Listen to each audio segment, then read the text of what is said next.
Hi all, I welcome you to this session on Tableau Projects, and in this module we are going to see how you can leverage the power of AI to explain data points with a single click on Tableau. Tableau functionalities are based on advanced statistical models which explain data and help you uncover insights you may not have found otherwise. But before we begin, let's look at our agenda for today. So we are going to start out by introducing you to Tableau, and then we are going to see how we can install Tableau desktop on our computer systems. Then we have three different case studies on three different data sets. So first of all, we have taken a foreign direct investment data set, and we're going to analyze it from the perspective of your company and see that in which sector will it be most beneficial to start work so that your company can collaborate with the FDI and become successful. Next, we have a case study on Boston real estate. And here we shall look into a dataset mentioning various factors and outcomes involved in real estate prices in Boston, US, and understand the correlation between parameters and the rates of the plots. And finally, we have a fun little case study on IMDb, in which dataset we are going to conduct exploratory data analysis and understand the relationship between various parameters in the dataset using Tableau. And finally, we are going to conclude this session. So with that, I come to the end of my agenda. So without much ado, let's get started. So first of all, we are going to start by looking at what is Tableau, what exactly is its significance. So let's go right ahead. So Tableau is basically a suite of services which aid in business intelligence of a company. With Tableau, you can harness the power of your data and unleash the potential of numbers. You can choose the analytics platform for your individual analyst, for teams and organization, for embedded analytics, natural language interrogation of your data, and see how your organization can create an impact using that data on the market.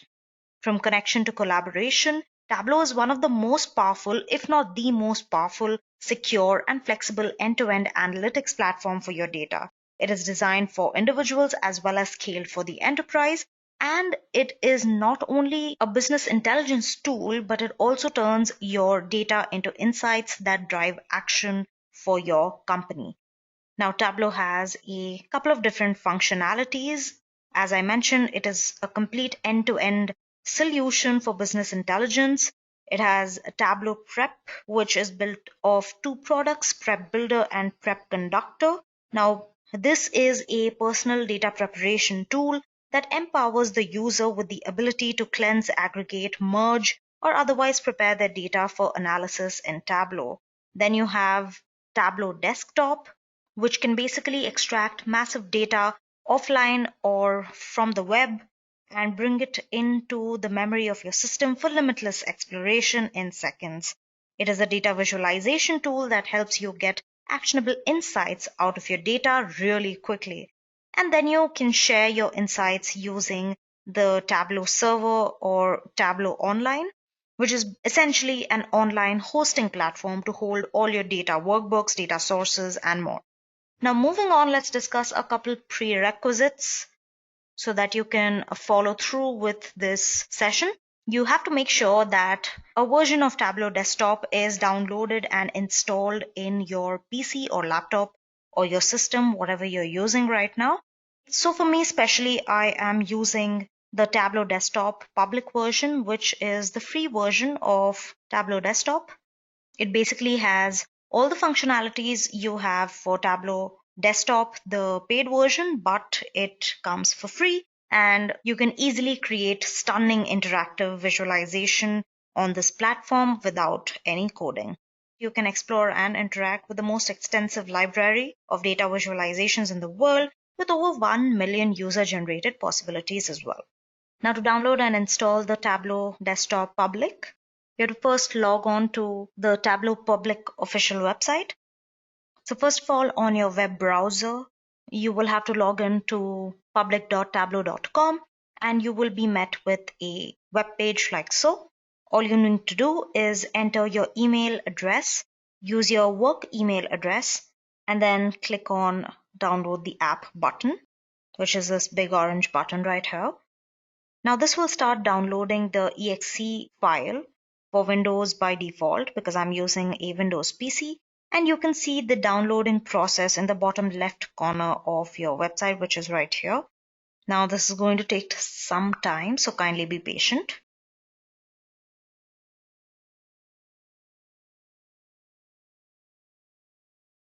Now once it's done, you can open the downloaded file. Okay. And you'll be met with a setup prompt like so. Here you can check the box which says I have read and accept the terms of the license agreement, and then you can begin the installation by clicking on install. That will start the installation process, and once the installation is over, it will automatically display the start screen of Tableau. Now the start page of Tableau Public looks something like this. It is conveniently named as Book 1, which basically means it's Workbook 1. And you can connect to a bunch of different data sets by choosing one of the options on this panel on the left. And you have a bunch of different tutorial videos, how-to videos, and visualizations of the day in the panel on your right. So now that we have our Tableau Public downloaded, let's go ahead and look at our case studies and try solving them one by one. I'm sure you must be tired of hearing this again and again, but without much ado, let's get started. So our first case study is going to be based off of a data set on FDI, or the foreign direct investment. For those of you who aren't aware of this term, a foreign direct investment, or FDI, is an investment in the form of a controlling ownership in a business in any country. Now, this is by an entity based in another country. It is hence distinguished from a foreign portfolio investment by notion of direct control. Now, we're going to be dealing with a data set which has various different sectors and the direct investment in them over the years. Now, if you're a company or a startup and you want to venture into a certain economic sector, you obviously will look at the sector which is most profitable to you. Now, our case study is based off of that. We shall look at various sectors and determine which of those will prove most beneficial to collaborate with as a company, as a venture. And we are going to answer a couple of questions along the way, like the maximum and minimum direct funding for a given year. We are going to also find out the trends for direct investments for different sectors and how they can be grouped or clustered together. We are also going to determine the sectors with the highest and least growth in the last 5 years, and sectors which have a little shaky performance throughout the years. We're also going to find out if there is any correlation between certain sectors from an FDI perspective, and are there specific clusters to present the data. And finally, we'll try to forecast the trend for the following year. With that said, let's move on to our Tableau start page and then connect to our data. All right. So this particular file is going to be an Excel file. So I'm just going to go to where all my files are. And this might take some time, so kindly be patient. Okay, now this is our data. As you can see, the first row has sectors followed by all the other rows, which are basically fiscal years and the amount of direct investment per year. Now, as you can see, apart from all of these data cells that we need, we also have a few extras like showing 1 to 64, Power by Visualize, some rows that we do not need, even the ones on top. So what we can do is we can click on this option which says Clean with Data Interpreter, and now finally we have an automatically cleaned data set where we have all the columns and rows that we need. You have all your sectors, you have metallurgical, you have mining, power, non-conventional, coal production, so on and so forth. You have diamond, gold, ornaments, tea and coffee, miscellaneous, and you have the grand total. And then you have the direct investments, made in those sectors along the years. Now we have data starting from 2001 to 2017. Now, another thing is that we don't actually need the grand total, because here we are trying to find out which sector will give us most profit. If we don't take out the raw grand total right now, Tableau is going to start considering it as a sector of its own. So for that, we are going to add a filter. You can always go back to your Excel sheet and clean this up, but my purpose here is to show you how you can do it with Tableau. So what I'm going to do now is I'm going to add a filter. I'm going to click on sectors and then click on exclude. I'm going to check the box exclude right here, and I'm going to search for grand total. Here it is. So I've excluded the grand total row from my data set. I'm going to click on OK. Now, this is the simplest way in which you can clean your data in Tableau. You can also go ahead and click on this link to review the results. What this is going to do is it's going to open an Excel sheet where you have the key for the data interpreter, the data that it has selected to keep. You can look at all those things right here. You can look at the data subtables. Okay. And when you go back to the key for the data interpreter, you can see the different patterns and colors of the cells and what they indicate. For example, the red line indicates that the data is interpreted as column headers. And if you go here, you can see that the entire row number 5 is basically used by Tableau as header. And that's all there is to it. Let's close this and go back to our Tableau dataset. Now let's look at what we can determine using the data that we have. Now, before we begin, I'd also like to point out something, that the data we have is presented in a wide format, which is usually the most common type of representation of data. Government datasets and institutional datasets are usually presented this way. Now, the problem with this type of format is that it is good for viewing purposes if you're just going to go ahead and look at numbers. But from an analysis standpoint, this quite doesn't hold. So what I'm going to do is I'm going to convert it into a long format. So I'm going to start out by clicking on the year 2000 to 2001, and then I'm going to go all the way to the end and press shift and click on this. This is going to select all of the year columns. Then on any column, I can just right click and select the option pivot.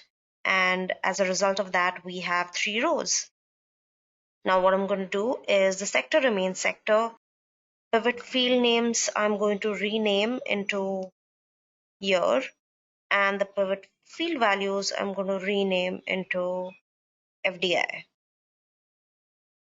Now what happens if we do this is now we are going to get all of our columns under dimensions, through which we are going to have a little more freedom to play around with our data, which would not have been possible if we had chosen the wide format to work with. Yes? Okay, so another issue I have is the representation of year. Here, the year is given by a start value and an end value, which I think I'm going to change. Now, this is great for viewing purposes, but I wouldn't prefer it for carrying out data analysis.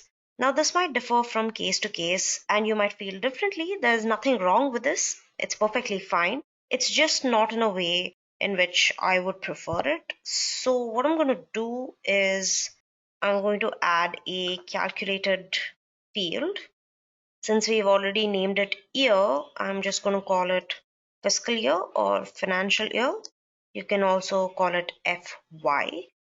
And we should be using a function known as left.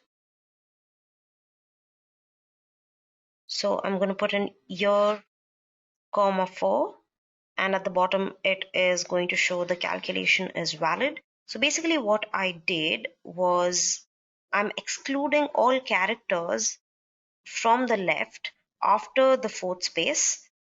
So when I apply it, you can see my fiscal year only has the first 4 characters of every year, which is 2000 in this case and 2001 in the next.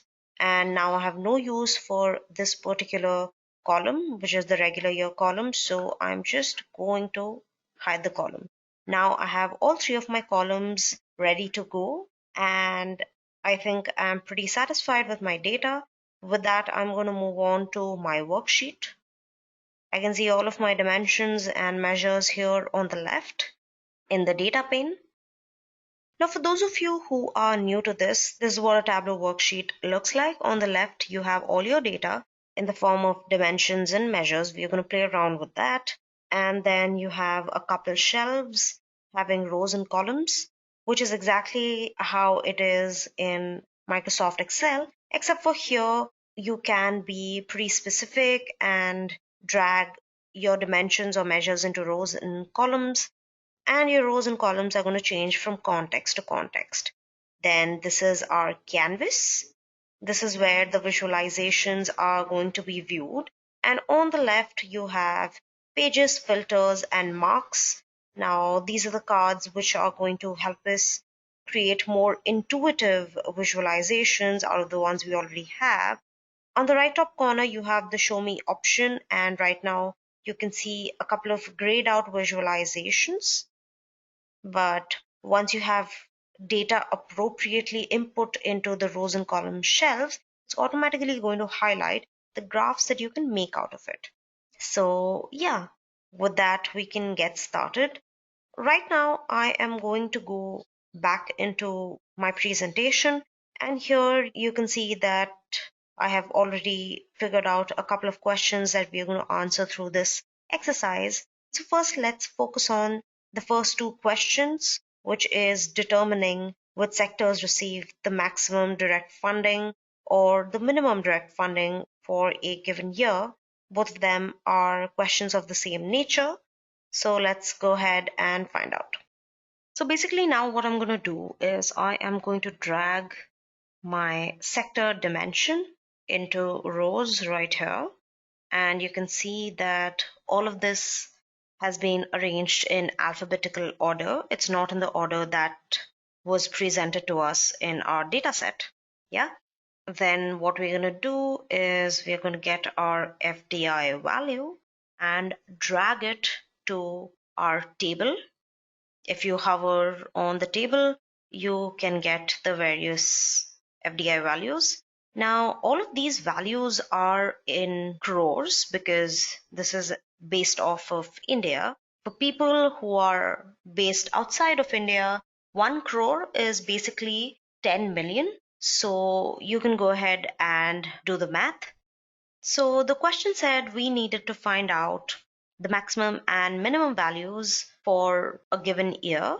So I'm going to drag fiscal year into the filters, and here it's going to open up a fiscal year dialog box. I'm going to go down, click on 2016, because in cases like these, we usually prefer the latest data. And I'm going to click on apply and then OK. You can just go ahead and click on OK. And then if I go up and click on either of these sort buttons, for example, I'm going to click on the sort button for descending order, you can see that my entire sheet has been arranged in a descending order. And now I can see that the 5 sectors which get most investments include the services sector, telecommunications, computer science and hardware, trading, and electrical equipments. And at the bottom, we have photographic raw film and paper, mathematical surveying and drawing instruments, defense industries, coal and coal production. Now, this is a great information if you're suppose an analyst or you conduct market research. This is actually great information that you could go ahead and give to your managers so that they know which industries to invest in. Of course, this is not the only factor. There are going to be many factors which we are going to discuss through the course of this project, but this is simply one of them and the most fundamental, if I might add. So now if you want to take up this list to your manager and say, sir or ma'am, these are the industries in which we should invest, you obviously would not take the entire list to them. Obviously, you would take the top 5 or maybe top 3, top 10 of the sectors that deserve to be invested in, right? So for that, what we need to do is go on filter, go to edit filter. Here we're going to select all and then go to top and click on the option by field.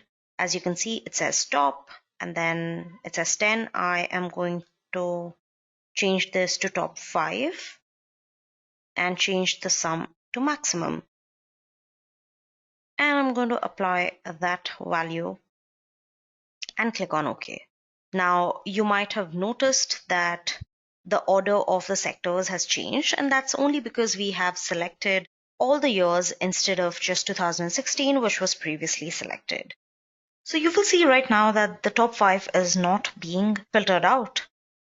And that is because we have not filtered out our sectors. So we're going to drag the sectors into the filter. And then we are going to this tab called top, select by field again, top 5. And then apply it. Okay. And now in front of you, you have all the top 5 performing sectors in which there have been most foreign direct investment. And I'm also going to rename the sheet. Let's call it Max FDI because, it's always great to be organized. So with that, let's move on to our next worksheet. For that, I can just click on this new worksheet button, or I could do something else and I could duplicate the Max FDI sheet. Now, what happens when you duplicate a sheet is that all the filters that you have applied on the previous sheet, all the calculated fields, get copied along with the sheet, which is why this is a greater option if you have to make minute changes and don't want to apply all those filters again. So I'm going to rename this instead of Max FDI 2. I'm going to rename this into Minimum FDI. And all we have to do is we are going to edit the sector filter. And instead of the top 5, we are going to select the bottom 5 and click on apply. And here we have the bottom 5 values, which are industrial instruments, coal production, so on and so forth. So now that we have our maximum and minimum FDI sectors, next what we have to do is we have to see if there's a trend for direct investments for individual sectors. And what I'm thinking is we could make a filter for individual sectors. We should be able to filter out different sectors. So now to determine trends, I am going to move on to sheet 2 and I'm going to again rename this as overall trends. All right. So what I'm going to do right now is I'm going to drag my fiscal here to the columns and the FDI value to my rows. So almost intuitively, Tableau has turned this into a bar graph. But since we are showing trends, I think a line chart would be more apt.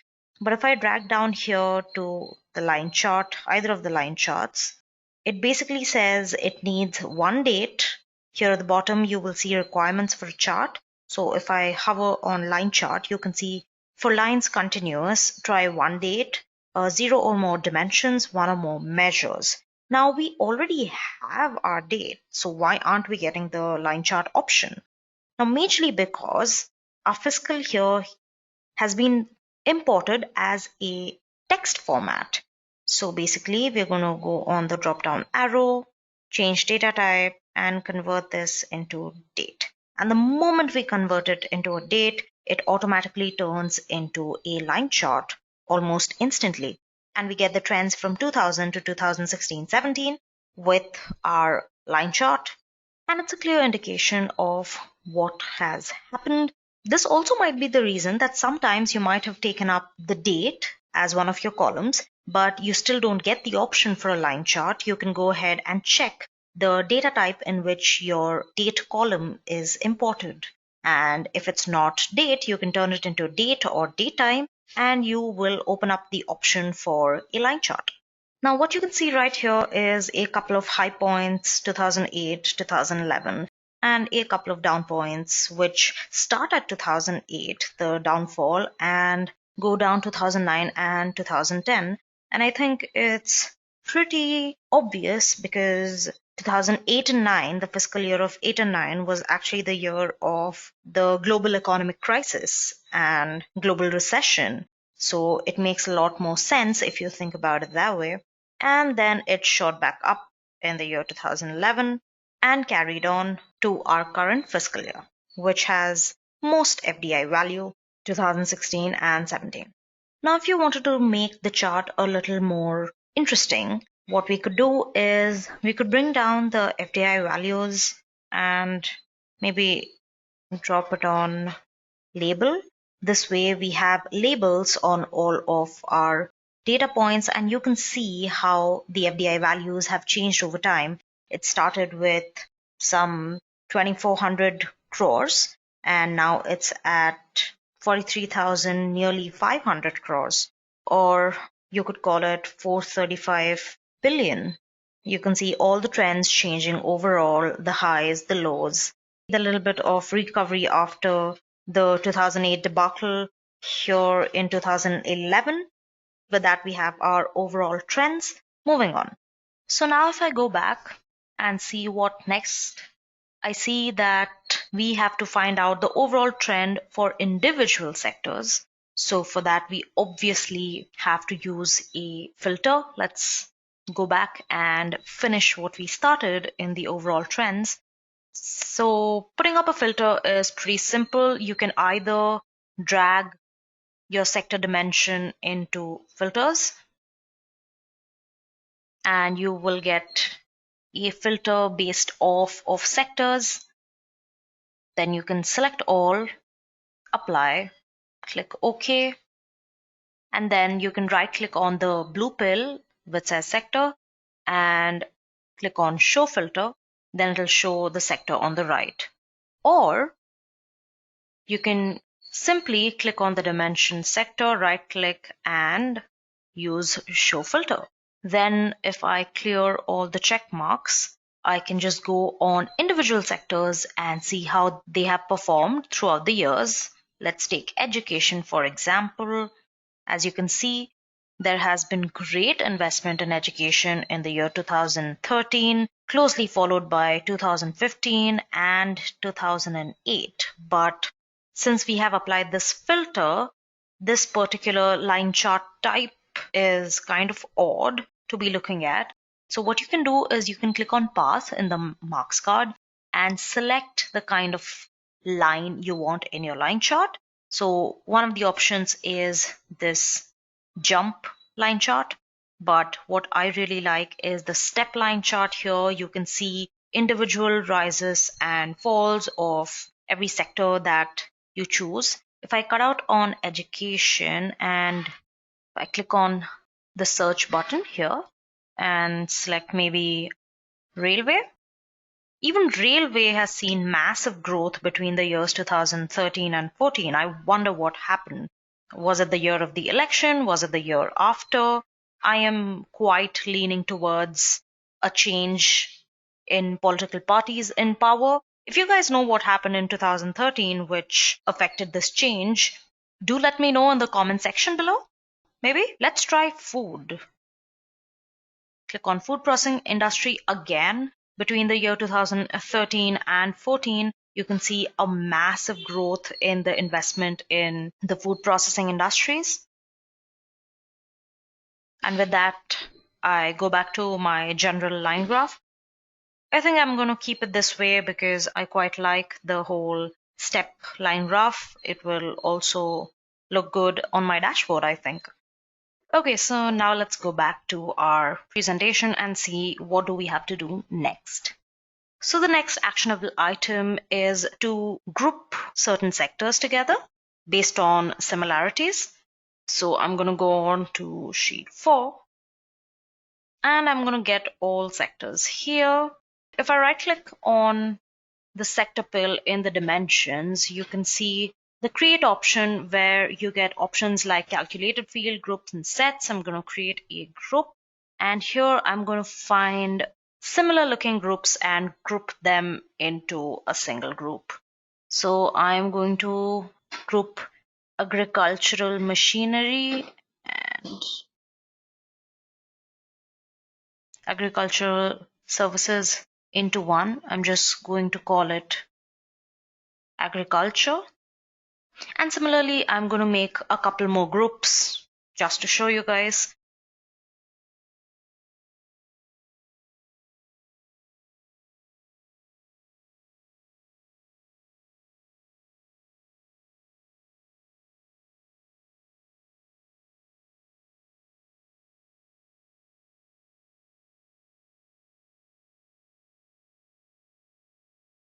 And once I click on apply, you can see that we have the groups that we had made earlier right up top here.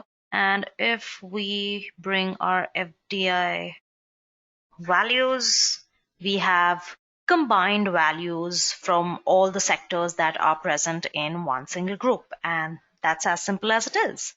So I'm going to rename the sheet as groups. So moving on next, let's see what else we have to do. Okay, so now we have to find out sectors which reported highest growth and highest decline in the past 5 years. For that, new sheet. And then I'm going to drag the sector dimensions into rows. And I'm going to drag fiscal year to the columns. Just going to drop the FDI value in there. And as you can see, remember the first few numbers so you can see the change happening.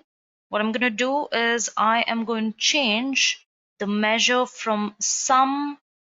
I'm going to go on quick table calculation and change it from sum to year over year growth. And now, as you can see, all of the numbers we had changed into percentages, except for 1 year, which is 2000. And obviously, you cannot see year over year growth for 2000 because we do not have the data for 1999.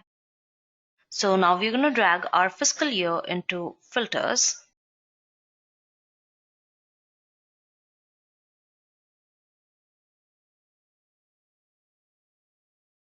And now you can see we have our latest 5 years, but 2012 is not going to show any values. It has a completely blank column because of the same logic that I had mentioned earlier when all the years were in display.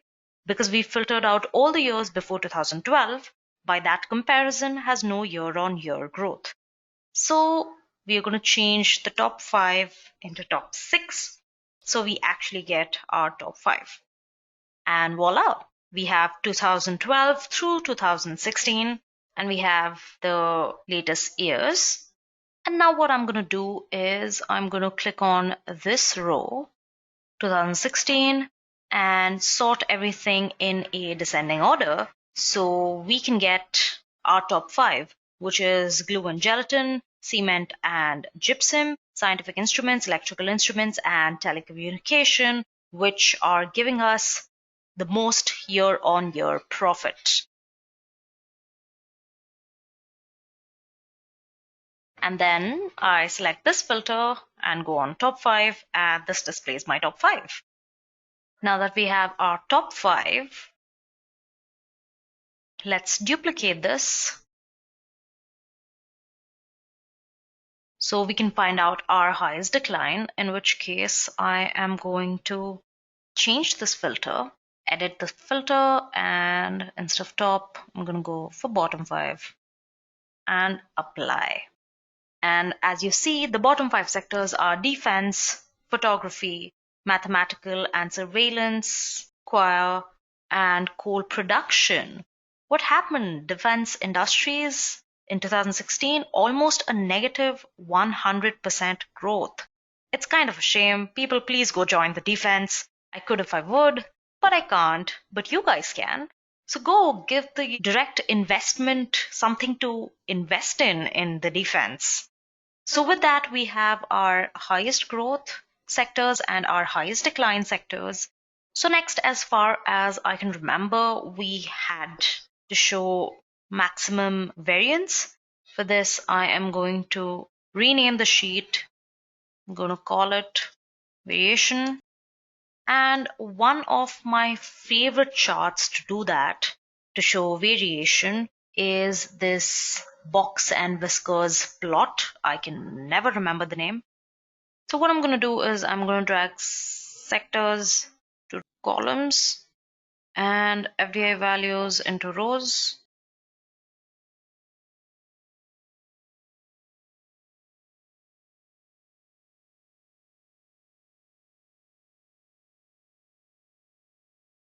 And then I'm going to go into analysis and uncheck the box.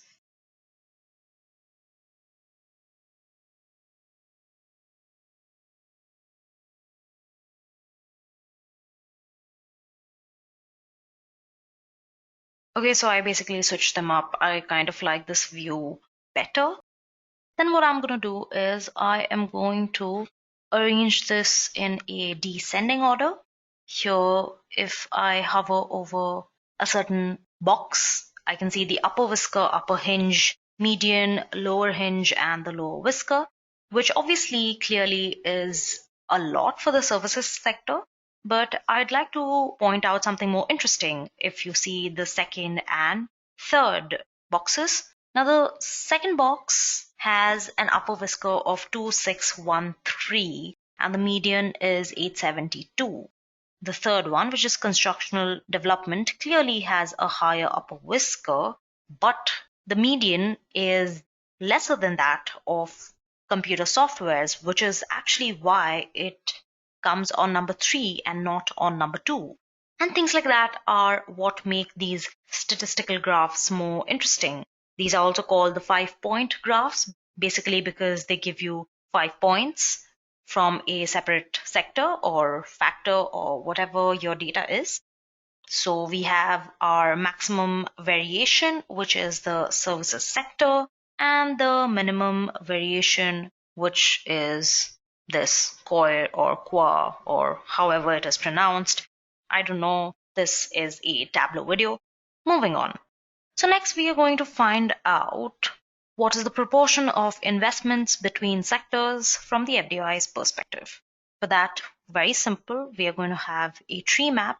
I'm going to move on to the next sheet and rename it as portion of FDI. And for that, basically, I am going to give sectors and FDI values. And I'm going to select the tree map, and it makes everything pretty visible. So I'm pretty happy with that. You can also put fiscal year in the filters here. Show filter on the right. Here you can see the filters. Now you can see year by year proportion of investment in a particular sector, let's say computer software and hardware, was at top of its game in 2005, but in 2016 it was taken over by services sector. I think this is the clearer of the graphs. So now that we have the proportions of investments, let's move on. So there's a lot of visibility in here. We can see telecommunications, trading. So moving on, let's see if we can find out specific clusters present in our data.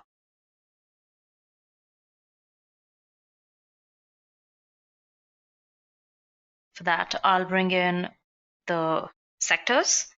And obviously, we are going to bring the FTI values in here. Now, if we switch from the data to the analytics pane, you can see in the model category, only cluster is enabled. So what I'm going to do is I'm going to drag the cluster and bring it right here. If you see on your right, it automatically has made 11 clusters on its own, but here you can add the number of clusters that you would like. 3, 4, 5, 7, any number of clusters.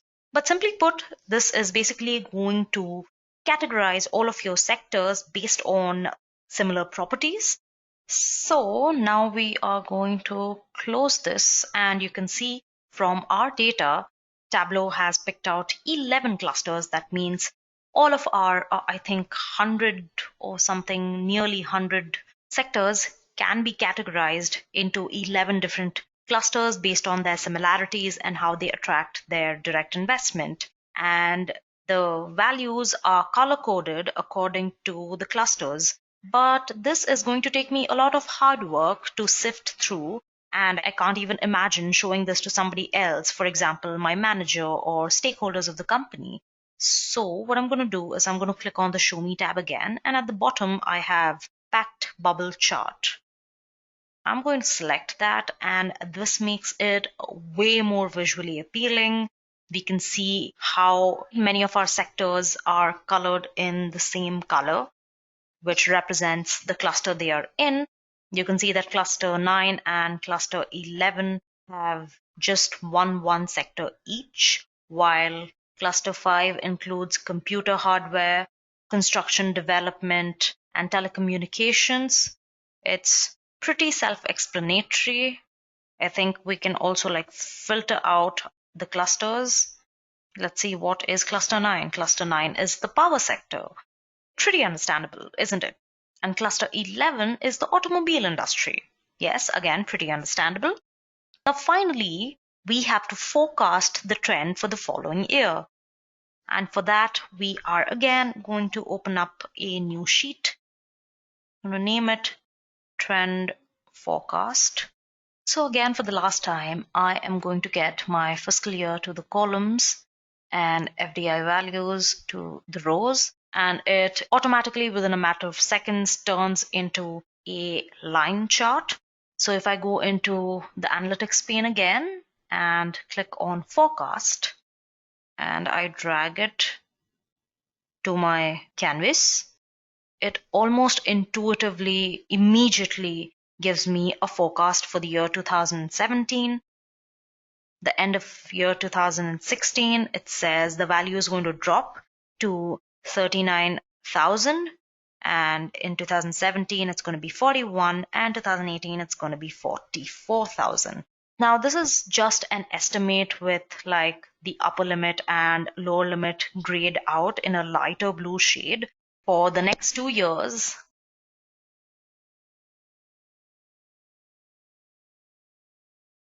Now, what could be fun is maybe if we could find out, say, sector-wise forecasts. So I am just going to add a filter, and let's see. I work in IT, so I am going to check the computer software and hardware. And it seems like it will go from nearly 6,000 crores to almost half. That's kind of sad. Now let's move on and see something else. Let's see what our leading sector has to offer. Let's select services, and it comes down almost significantly as well. So another way of doing this is the trend line. So in the analytics pane again, you're going to drag the trend line and add a linear trend line. This basically is a linear equation. It says to get the FDI value at any given certain point, you have to use the equation given for FDI value, which is a pretty big number. The R squared value is 0.79 or 79%, which basically means you can depend on it. And the P value is 0.0001, which, let me tell you, according to hypothesis testing, if it is less than 0.05 or 5%, you can basically depend on the value. Some basic statistics, and that's exactly how you can forecast the direct investment per sector for the coming years based on the data that you already have. Now, there are many other methods through which you can do this. Now, this is just by using this BI service. And with that, we've answered all of our questions. Now, all there is left to do is create a dashboard for presentation purposes to your manager or your stakeholders or your customers, whoever you might want to show it to. So for that, I am going to create a new dashboard. And all we have to do is drop sheets here and resize them as we go.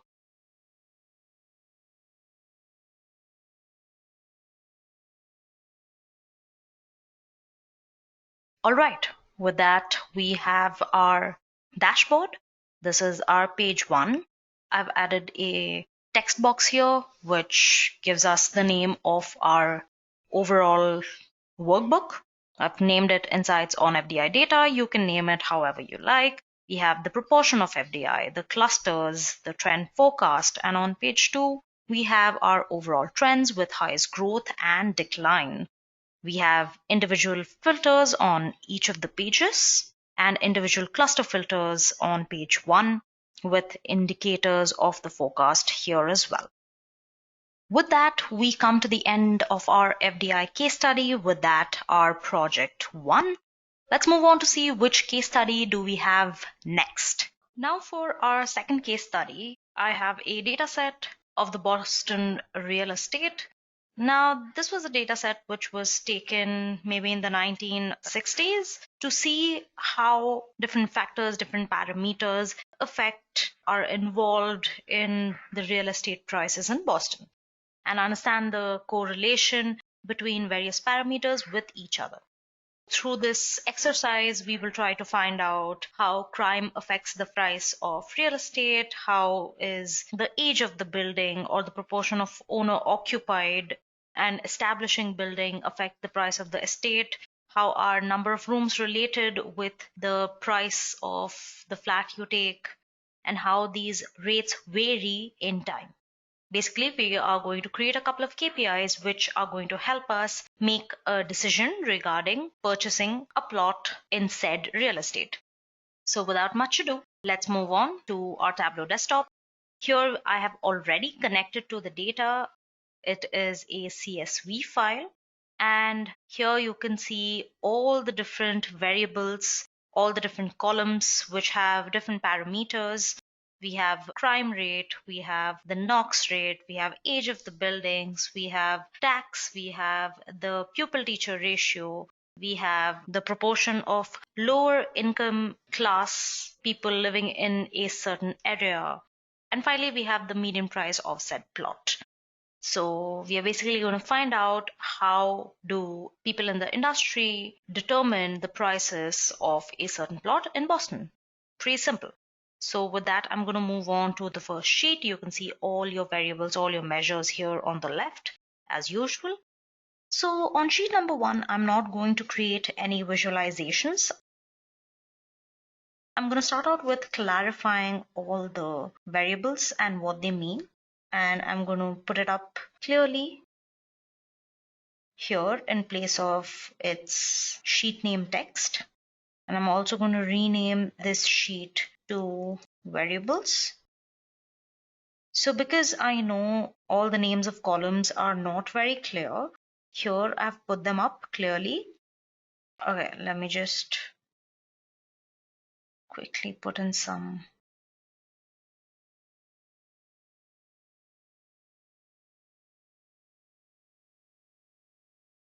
So here I have specified what each of the variables stand for. So the first one is per capita crime ratio. Then ZN is proportion of residential land zoned for lots 25,000 square feet. Then next we have proportion of non-retail business acres per capita. Then we have NOx, which basically weighs the concentration of nitric oxide in parts per million. Then we have average rooms per dwelling. Then we have proportion of preoccupied houses which were occupied before 1940. Then we have distances to Boston employment centers and again distances to radial highways. Then we have the full value property tax per $10,000. Then we have the pupil teacher ratio per capita. Then we have proportion of segregated minorities as well as lower income class in every area. And finally, the median value of homes in a particular estate. So now that we know what all of our columns stand for, let's go ahead and start visualizing. So let's start out by opening a new sheet.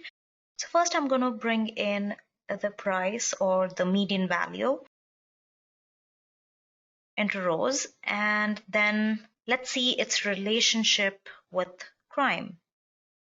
Now, as you can see right now, we can only see one data point. If this is happening with you, all you have to do is go to analysis and uncheck the aggregate measures box. So it gives you an unaggregated view or an unaveraged view on your screen. You get to see all of the data points that exist. So suppose I don't want to know about crime. I will want to see where the median pricing moves if I correlate it with pupil-teacher ratio in every school. And here we can see there's no such rising or falling relationship.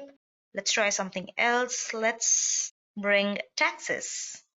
All right, as we can see here, we are getting somewhere.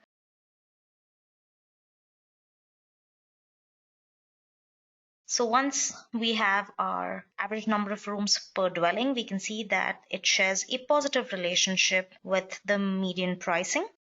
So now basically I want to give this power to my user. I want all these visualizations to be at his or her disposal. So what I'm going to do is I'm going to go to the dimensions pane and click on this drop down arrow and click on create parameter. So I am going to call this measure of interest.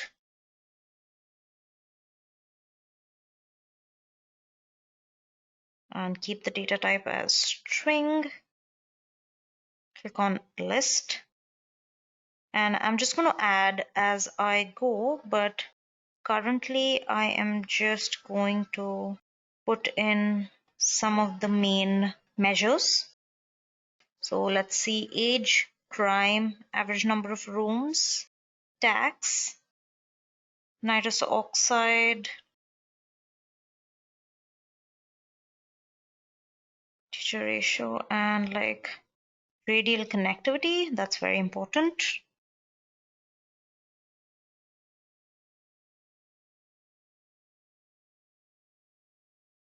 Then I'm going to go right click on the parameter. Once your parameter is created, you can see it here at the bottom under parameters, and I'm going to right click and click on show parameter control. So then you can check out your measure of interest and how it relates to the pricing of a particular area. But you will notice that this is not working right now.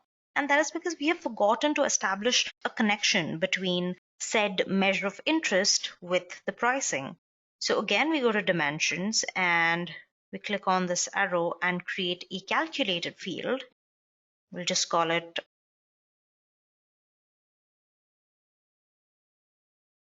So we're going to write a case statement, a pretty simple case statement. Basically, what we are trying to tell Tableau is that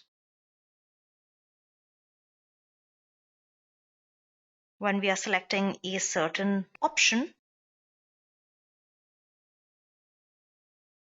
we need it to use that option as your column input. Let's see, what all have we put in our measure of interest? There's age, crime, tax, NOx, PT ratio, right?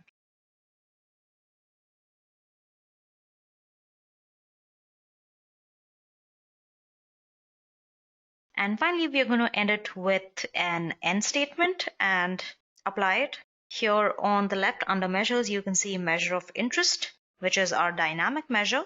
And then we are going to click on OK.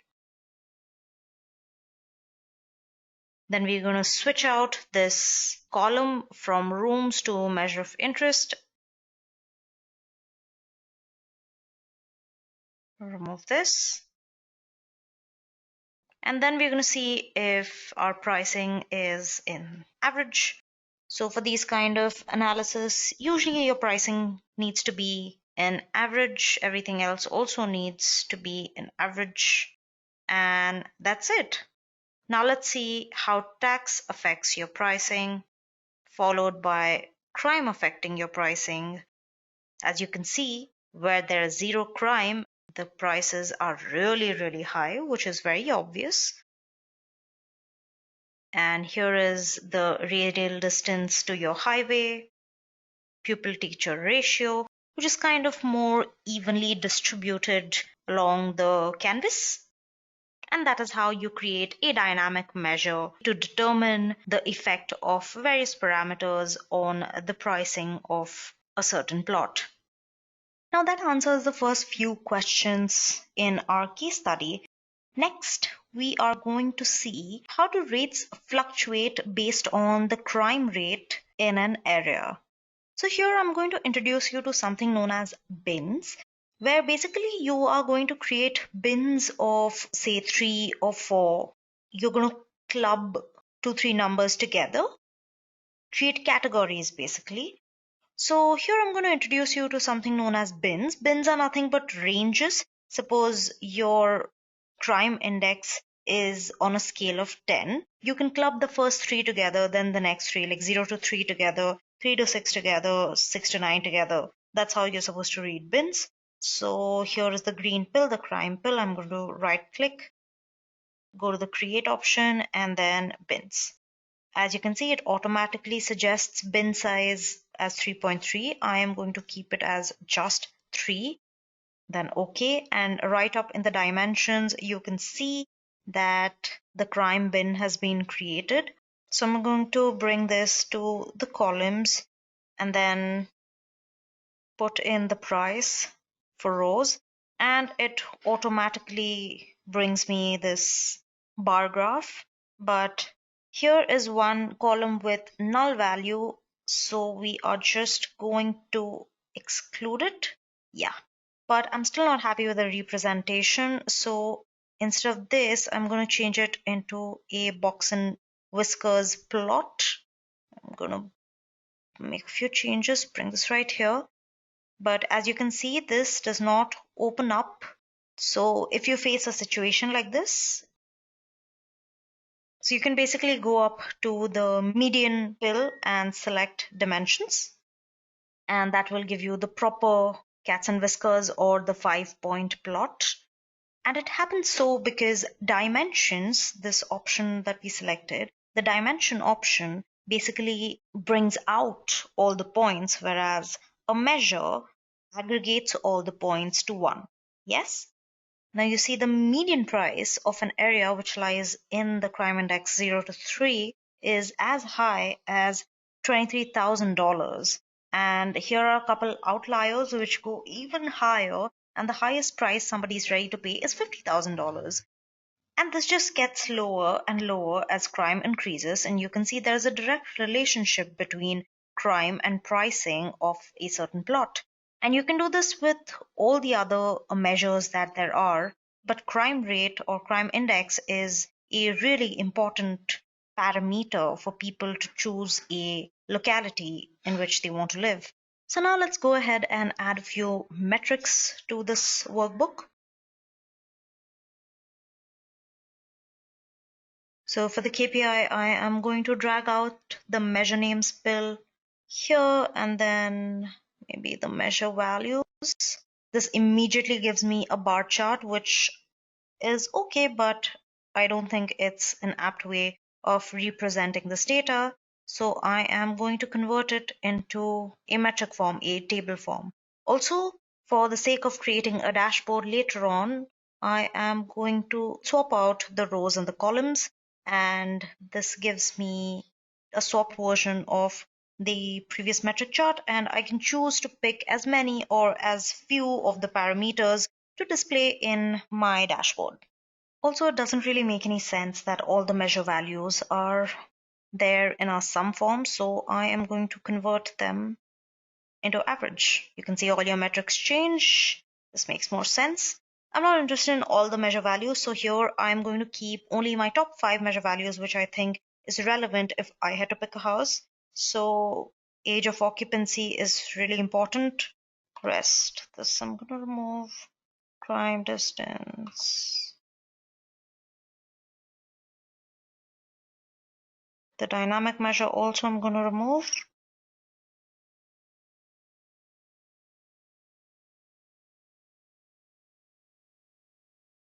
All right. Now, how do you make use of it? What I'm going to do, I'm going to bring out the price into the filter.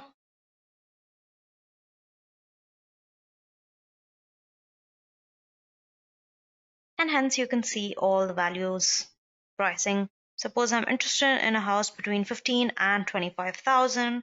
Here I can see my average crime rate is 1.8, average distance to a workplace is 4.1. I have average nitric oxide in the air, pupil teacher ratio, so on and so forth. And that is how you turn these basic metrics into key performance indicators to make decisions on whether you want to buy a plot in a certain area or not. And this can be used to create an application out of it for user benefit. Suppose you're working in real estate or your company has stakes in it, you're an analyst, you have to conduct your market research. This is how you can give all the power to the user and enhance user experience using Tableau. So how to enhance this metric further? What I'm going to do is I'm going to create a calculated field and call it crime indicator. And here I'm going to write a very simple if statement based on the crime bins that I created. So let's see.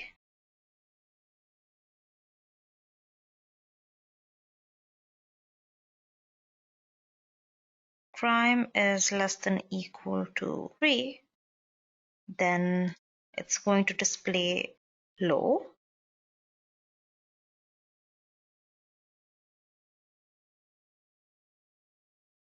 Crime is less than equal to say 8, then moderate.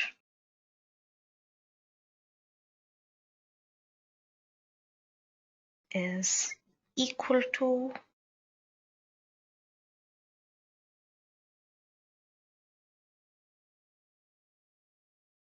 else high. All right.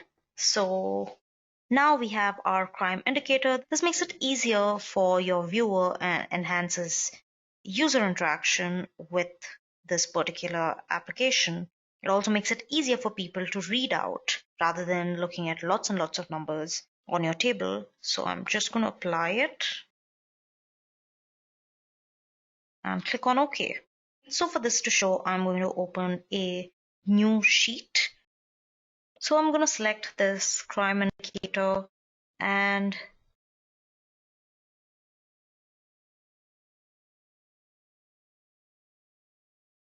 the price, and this table does not do it justice. I'm going to make it a pie chart, and to make these colors more indicative of the crime in a certain area, I'm going to change.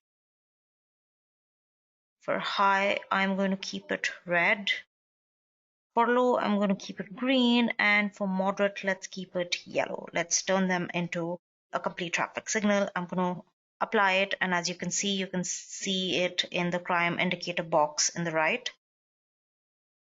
Also going to bring the price filter out and show filter.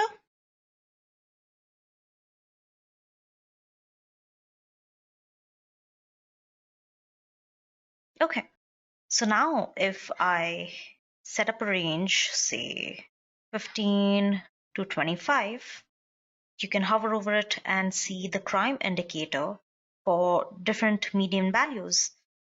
Moving on, let's see if we can find out an equation between various factors and the price.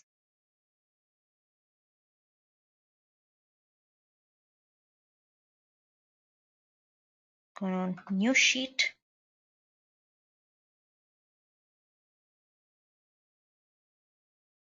And equation. And here I'm also going to bring in my price, and I'm going to pick crime again. And this will give me a scattered chart. What I'm going to do is I'm going to go to analytics and select a trend line under the model. And my scatter chart looks more like logarithmic chart, so I'm going to use that. And you can see when you hover over the logarithmic line, you see an equation for crime, and you also find the R squared value and the p-value. The r-squared value is 0.28 and the p-value is again less than 0.05, which is 5%, which means that you can trust this equation. This is a usable equation. Now, if we switch, let's see, the crime for the Knox value, you can see the equation has changed. The r-squared value has come down to 26. So now basically we are trying to predict the Knox value, but if I go ahead and swap the two, here you can see how the increase in NO2 affects the price of a certain real estate. If I go up here on the line, and here you have the logarithm, and if for a moment I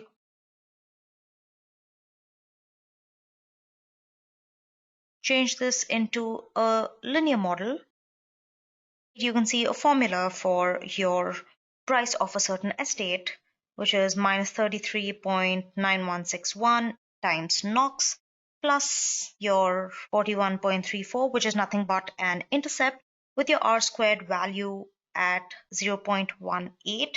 This basically is how much your Knox value is going to affect your pricing. And then you have your p-value, which, as I had explained before, is the value you get from hypothesis testing. Now, this worksheet is a great way through which you can find out how certain factors affect the pricing of real estate.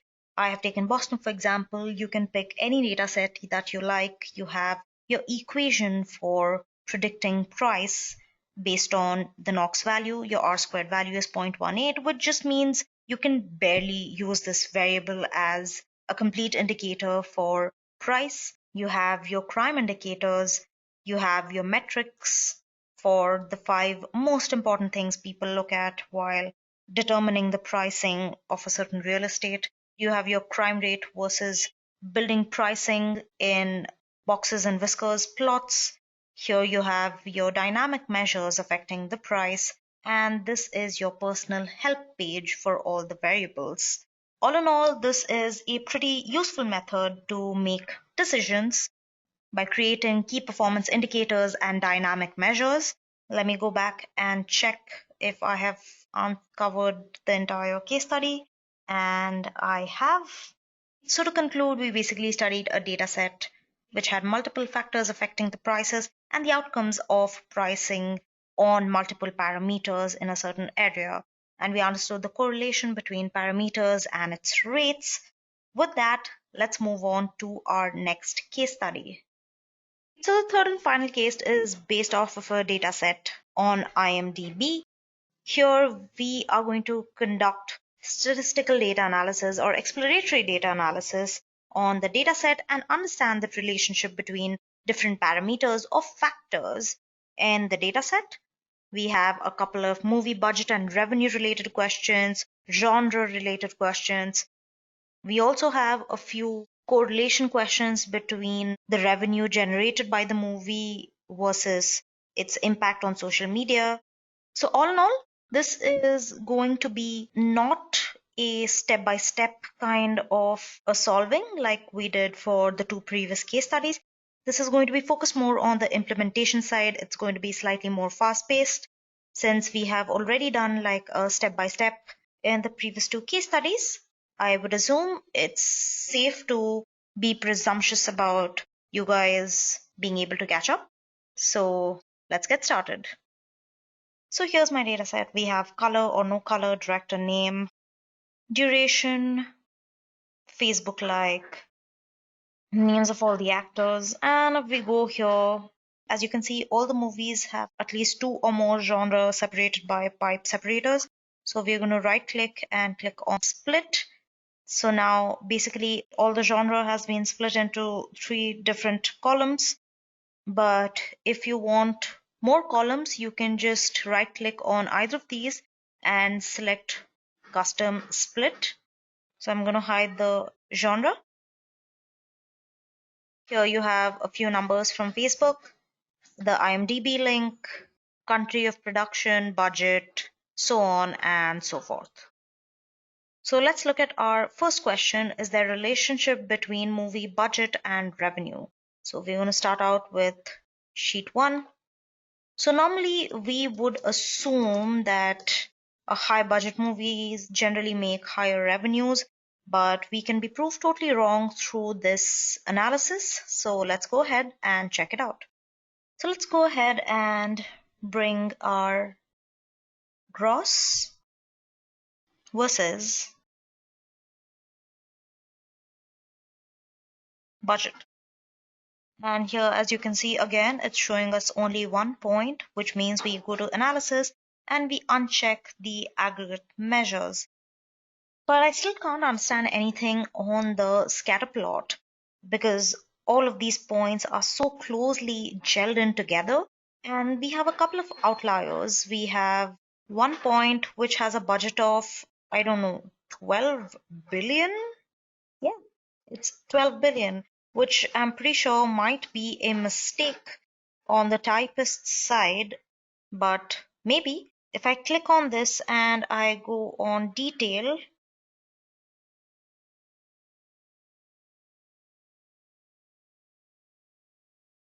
then I see that the movie's title is The Host, and it gives all the other factors and parameters for the movie. So what I'm going to do is I am going to put up a filter for budget. I'm going to show filter so I can drill it down to at least see some points. If I bring it down to 9 billion, we have these many points. And if I go further down, I can see all these points. And you can go ahead and make all of these changes. And this is how you play with data. And if you can't see your data points, it's a futile exercise. With that, let me open the second sheet and we'll go to the second question, which is about the duration outliers in various genres of movies. So for this particular question, I think it will be most apt to use the box and whiskers plot. So I'm going to bring in the primary genre and I am going to put that against the duration here. This brings down one of them.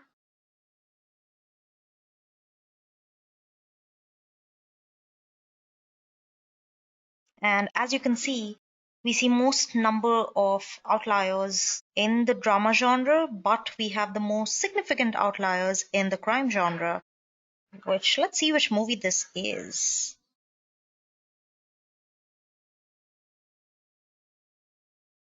Oh, and it's the movie Trapped, and it's an Icelandic movie. So yeah, that's about it. The music genre seems pretty consistent. So does sci-fi, which is surprising.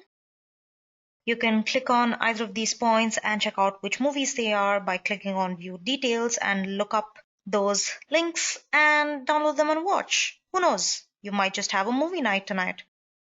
We are going to rename this duration outliers. With that, we are moving on to our next sheet and next question. So according to this question, we have to find out the distribution of various movie durations. So for this, we are going to go for a histogram type chart. So I'm going to bring in the duration and I'm going to create a histogram, and as you can see, it is a basic histogram which is skewed a little bit towards the right, and in the duration bin of 99 minutes you have the maximum number of movies.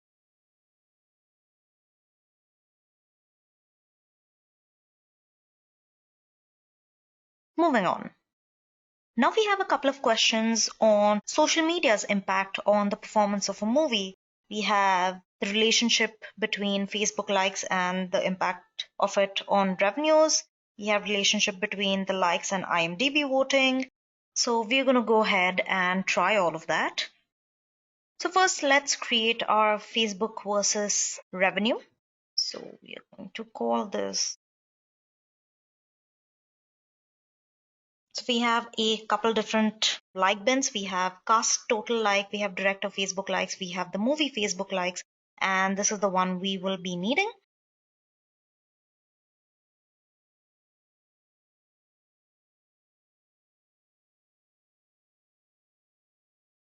And as you can see, we again only see like one.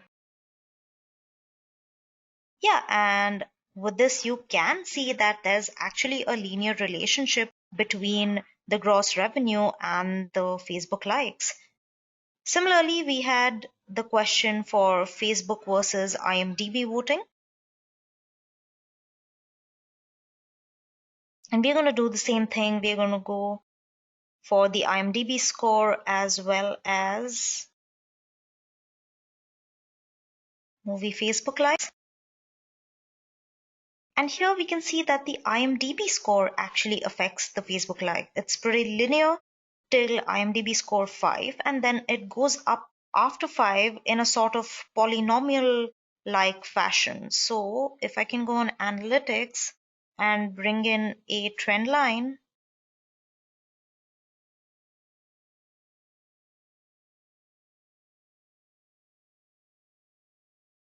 we can see it goes up in a polynomial like fashion. This will also give you a formula for the Facebook likes for a certain movie as well. It is a fairly long formula, but we're going to deal with it. So that covers our Facebook versus revenue and Facebook versus IMDb. Let's go on to our next question, which is to create a correlation matrix between various numerical data points. So correlation matrices actually comes off as really complicated in the end, but it's actually really simple to pull off. So let me start with two numerical data measures. I'm going to start out with budget and duration. By now, you know that if somebody is asking questions about two different numerical measures, the answer is always a scatter plot. Okay? So budget and duration. Now I'll just go on adding measures to it, and it will keep building various different plots, giving us a lot of information about everything that we need to know, correlating all of the different numerical measures that there are. Just go ahead and keep adding, and I'm going to change this to fit entire view.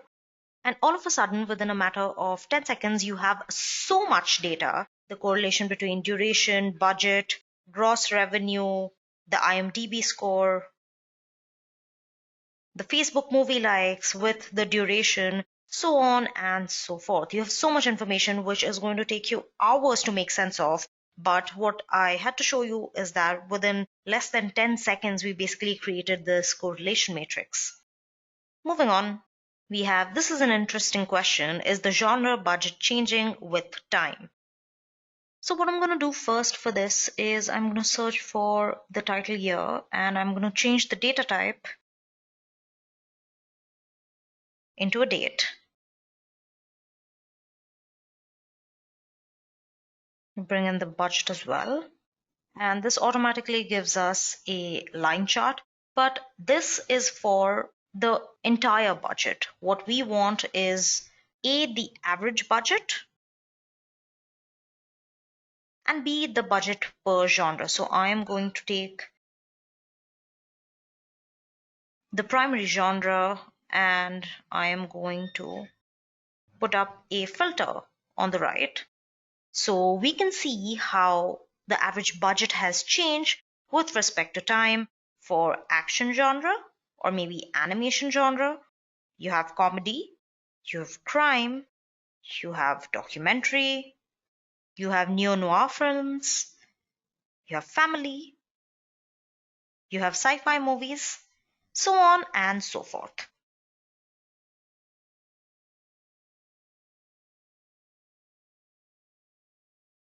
Next, we have the distribution of IMDb ratings amongst various genres.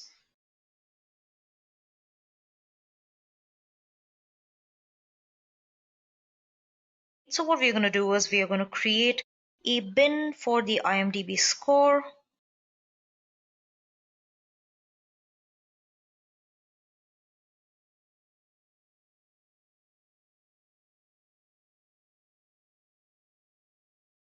And then we are going to bring down genre over here.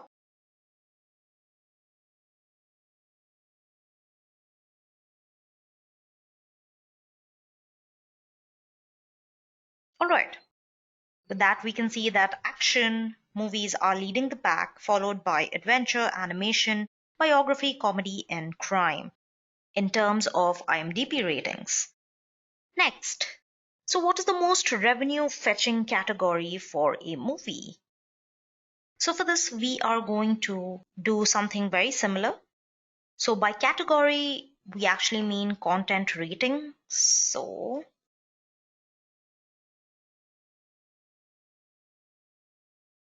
content rating revenue.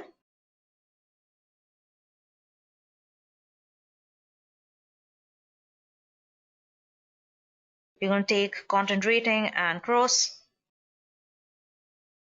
And then this is also a way, this is an okay way to show it, but there is nothing intuitive about it. There is nothing that pops in this.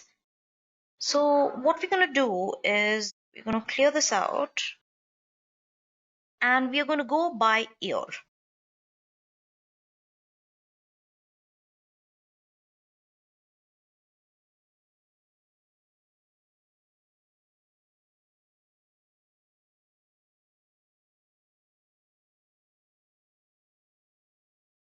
Okay, and with that, we can see that PG-13s are actually making a lot of money, but what's making more money than that is the G rating.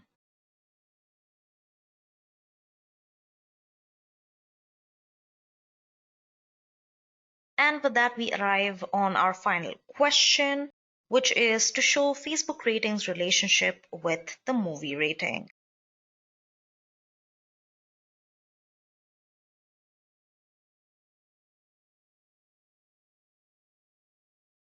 So again, this is our final sheet. I am going to take the IMDb score versus